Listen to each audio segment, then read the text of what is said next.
sesudah mendengar penjelasan dari para dokter yang ahli, 85% itu tidak ada gejala klinisnya. Jadi yang membawa virus itu dia sehat-sehat saja, apalagi yang masih muda. Dia tidak ada gejala demam, tidak ada gejala batuk. Padahal 85%. Nah, boleh jadi di masjid itu ada dua pilihannya. Kita tertular atau tanpa sadar kita menularkan ke orang lain. Jadi ini bukan yakinlah Allah yang menolong, alhamdulillah.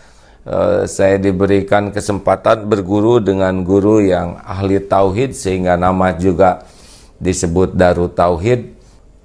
Namun kenapa menyempurnakan ikhtiar seperti ini? Ya karena Rasulullah pun begitu. Tidak boleh mencampurkan unta yang sakit dengan unta yang sehat. Nah, kita tidak tahu sekarang siapa yang sakit dan siapa yang sehat. Khawatir kalau ke masjid mungkin yang menularkan kepada yang lain. Karena orang-orang sehat itu ujiannya sekarang 85% virus itu tidak menunjukkan gejala klinis. Saudaraku sekalian, ini bukan main-main ya. Lihat dalam tempo sebentar saja 2 minggu grafiknya dari 2 sekarang sudah 227.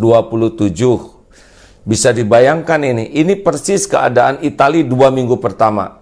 Juga keadaan Iran 2 minggu pertama.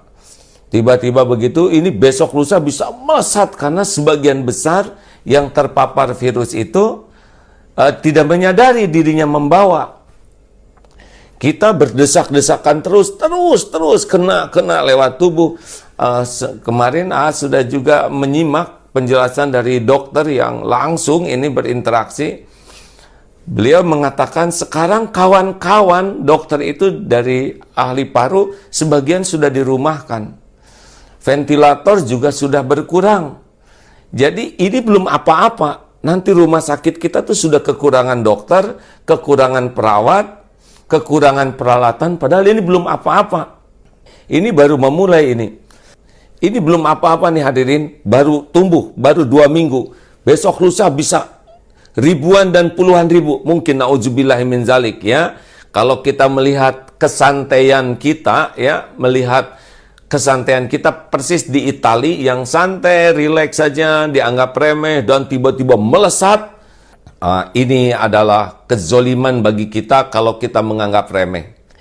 Kita keluar hanya ketika darurat saja. Tahan, keluarga tahan berada di rumah, anak-anak tahan ada di rumah. Karena keluar kita tidak tahu jarak sekian akan kena.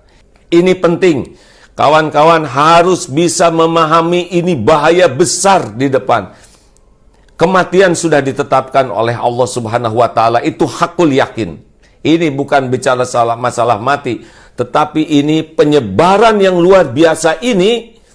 Kapasitas rumah sakit kita terbatas, dokter, perawat terbatas. Ini beda dengan di negara lain yang fasilitasnya banyak, kemudian uangnya juga banyak, kesadaran masyarakatnya disiplin. Korea itu tidak di lockdown, tapi disiplin.